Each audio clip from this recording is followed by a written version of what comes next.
Hello friends, स्वागत है आप सबका अपने यूट्यूब चैनल आर्या एजुकेशन पे। आज है 28 जून 2025 और 28 जून 2025 से रिलेटेड करंट अफेयर्स के जितने भी इम्पोर्टेंट क्वेश्चंस बन सकते हैं वो इस वीडियो में डिस्कस करूंगी। तो चलिए शुरू करते हैं। आज का पहला क्वेश्चन यह है। आज का पहला क्वेश्चन, हाल ही में ओस्ट्रावा गोल्डन स्पाइक 2025 भाला फेंक स्पर्धा में स्वर्ण पदक जीतने वाले भारतीय एथलीट कौन है? तो इसका राइट आंसर है option B, Neeraj Chopra. Neeraj Chopra Ostrava Golden Spike 2025 भाला फेंक स्पर्धा में स्वर्ण पदक जीतने वाले भारतीय एथलीट है। अब इसे डिटेल में समझते हैं। चेक गणराज्य के ओस्ट्रावा शहर में आयोजित प्रतिष्ठित एथलेटिक्स प्रतियोगिता ओस्ट्रावा गोल्डन स्पाइक 2025 में भारत के भाला फेंक खिलाड़ी नीरज चोपड़ा ने स्वर्ण पदक जीता है। नीरज चोपड़ा ने 85.29 मीटर की दूरी के थ्रो के साथ पहला स्थान प्राप्त किया और वे इस स्पर्धा में 85 मीटर से अधिक दूरी तक भाला फेंकने वाले एकमात्र खिलाड़ी रहे। यह है अगला क्वेश्चन, हाल ही में इफ्को ने किस देश में अपना पहला विदेशी नैनो उर्वरक संयंत्र स्थापित करने की घोषणा की है? तो इसका राइट आंसर है ऑप्शन बी, ब्राजील। ब्राजील में इफ्को ने अपना पहला विदेशी नैनो उर्वरक संयंत्र स्थापित करने की घोषणा की है। अब इसे डिटेल में समझते हैं। इफ्को ने ब्राजील में अपना पहला विदेशी नैनो उर्वरक संयंत्र स्थापित करने की घोषणा की है। यह संयंत्र इफ्को की सहायक कंपनी इफ्को नैनोवेंशन और ब्राजील की कंपनी नैनोफट के तहत स्थापित किया जाएगा। इस पहल का उद्देश्य वैश्विक स्तर पर हरित कृषि को बढ़ावा देना और टिकाऊ खेती की दिशा में अंतर्राष्ट्रीय भागीदारी को मजबूत करना है। तो इफ्को ने ब्राजील में अपना पहला विदेशी नैनो उर्वरक संयंत्र स्थापित करने की घोषणा की है। यह है अगला क्वेश्चन, हाल ही में भारत का पहला तितली अभयारण्य किस राज्य में स्थापित किया गया है? तो इसका राइट आंसर है ऑप्शन बी, केरल। केरल में भारत का पहला तितली अभयारण्य स्थापित किया गया है। वन्य जीव संरक्षण की दिशा में एक महत्वपूर्ण पहल करते हुए केरल राज्य ने अरलम वन्य जीव अभयारण्य का नाम बदलकर अरलम तितली अभयारण्य कर दिया है। यह भारत का पहला ऐसा संरक्षित वन क्षेत्र बन गया है जो विशेष रूप से तितलियों के लिए आरक्षित है। यह अभयारण्य केरल के कन्नूर जिले में स्थित है। तो भारत का पहला तितली अभयारण्य ये केरल राज्य में स्थापित किया गया है। हाल ही में किस देश की महिला में नए रक्त समूह की खोज की गई है? तो इसका राइट आंसर है ऑप्शन सी, फ्रांस। फ्रांस देश की महिला में नए रक्त समूह की खोज की गई है। वह है फ्रांस से रिलेटेड कुछ इंपॉर्टेंट पॉइंट। फ्रांस में दुनिया का सबसे बड़ा सफेद हाइड्रोजन भंडार खोजा गया। भारतीय नौसेना ने फ्रांस के साथ वरुण अभ्यास का आयोजन किया।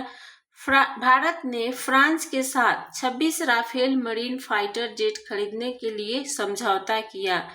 30वें कोलकाता अंतर्राष्ट्रीय फिल्म महोत्सव का थीम देश फ्रांस बना। हाल ही में किसने अपनी आत्मकथा the one cricket my life and more लिखी है? तो इसका राइट आंसर है ऑप्शन ए, शिखर धवन। शिखर धवन ने अपनी आत्मकथा the one cricket my life and more लिखी है। आदिश सी अग्रवाल ने मोदीज नीति शास्त्र द वर्ल्ड सीज ऑयस्टर नामक पुस्तक लिखी है। सुचेता राज खन्ना ने the stars light the way नामक उपन्यास लिखा। बंडारू दत्तात्रेय की तेलुगु में लिखी आत्मकथा प्रजला काथे न आत्मकथा का विमोचन किया गया। तो शिखर धवन ने अपनी आत्मकथा the one cricket my life and more लिखी है। हाल ही में नाटो शिखर सम्मेलन 2025 का आयोजन कहाँ किया गया है? तो इसका राइट आंसर है ऑप्शन सी, नीदरलैंड। नीदरलैंड में नाटो शिखर सम्मेलन 2025 का आयोजन किया गया है। 24 से 25 जून 2025 को नाटो शिखर सम्मेलन का आयोजन पहली बार नीदरलैंड में हुआ। यह ऐतिहासिक सम्मेलन द हेग स्थित वर्ल्ड फोरम में संपन्न हुआ। 1949 में नाटो की स्थापना के बाद से यह पहला अवसर था जब नीदरलैंड ने इस शिखर सम्मेलन की मेजबानी की। तो नाटो शिखर सम्मेलन 2025 का आयोजन ये नीदरलैंड में हुआ है। हाल ही में किस राज्य सरकार ने विद्या शक्ति पहल की शुरुआत की है? तो इसका राइट आंसर है ऑप्शन बी, आंध्र प्रदेश। आंध्र प्रदेश सरकार ने विद्या शक्ति नामक एक महत्वाकांक्षी पहल की शुरुआत की है। इस पहल का उद्देश्य सरकारी स्कूलों में धीमे पढ़ने और सीखने वाले छात्रों को सहायता प्रदान करना है।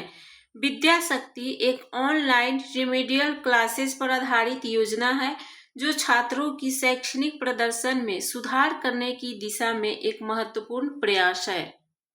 तो आंध्र प्रदेश राज्य सरकार ने विद्या शक्ति पहल की शुरुआत की है। हाल ही में किस राज्य में पहला स्मॉल मॉड्यूलर रिएक्टर आधारित परमाणु ऊर्जा संयंत्र स्थापित किया जाएगा? तो इसका राइट आंसर है ऑप्शन बी, बिहार। बिहार में पहला स्मॉल मॉड्यूलर रिएक्टर आधारित परमाणु ऊर्जा संयंत्र स्थापित किया जाएगा। अब इसे डिटेल में समझते हैं। केंद्रीय विद्युत मंत्री मनोहर लाल खट्टर ने बताया है कि बिहार में जल्द ही राज्य का पहला परमाणु ऊर्जा संयंत्र स्थापित किया जाएगा। बिहार भारत के उन 6 राज्यों में शामिल होगा जिन्हें देश के नए परमाणु ऊर्जा मिशन के तहत अपना पहला परमाणु ऊर्जा संयंत्र मिलेगा। स्मॉल मॉड्यूलर रिएक्टर जो है छोटे, सुरक्षित और लचीले परमाणु रिएक्टर होते हैं जिन्हें बिजली पैदा करने के लिए डिजाइन किया जाता है। हाल ही में केंद्र सरकार ने किस राज्य में अंतर्राष्ट्रीय आलू केंद्र के दक्षिण एशिया क्षेत्रीय केंद्र की स्थापना के लिए मंजूरी दी है? तो इसका राइट आंसर है ऑप्शन सी, उत्तर प्रदेश। उत्तर प्रदेश में केंद्र सरकार ने अंतर्राष्ट्रीय आलू केंद्र के दक्षिण एशिया क्षेत्रीय केंद्र की स्थापना के लिए मंजूरी दी है। भारत सरकार ने उत्तर प्रदेश के आगरा जिले के सिंगना में दक्षिण एशिया क्षेत्रीय केंद्र के रूप में अंतर्राष्ट्रीय आलू केंद्र की स्थापना को मंजूरी दी है। यह निर्णय किसानों को उच्च गुणवत्ता के बीज उपलब्ध कराने और कृषि अनुसंधान को वैश्विक सहयोग के साथ आगे बढ़ाने के उद्देश्य से लिया गया है। तो केंद्र सरकार ने उत्तर प्रदेश में अंतर्राष्ट्रीय आलू केंद्र के दक्षिण एशिया क्षेत्रीय केंद्र की स्थापना के लिए मंजूरी दी है। हाल ही में वार्षिक महोत्सव कटारगामा एसाला कहाँ शुरू हुआ है? तो इसका राइट आंसर है ऑप्शन सी, श्रीलंका। श्रीलंका में वार्षिक महोत्सव कटारगामा एसाला शुरू हुआ है। अब यह है श्रीलंका से रिलेटेड कुछ पॉइंट। श्रीलंका में रामायण कॉन्क्लेव का आयोजन किया गया। पुसोन पोया महोत्सव श्रीलंका में मनाया जा रहा है। प्रधानमंत्री नरेंद्र मोदी को श्रीलंका का सर्वोच्च नागरिक सम्मान मिथ्रा विभूषण से सम्मानित किया गया। 2 दिवसीय study in India expo Colombo में हुआ।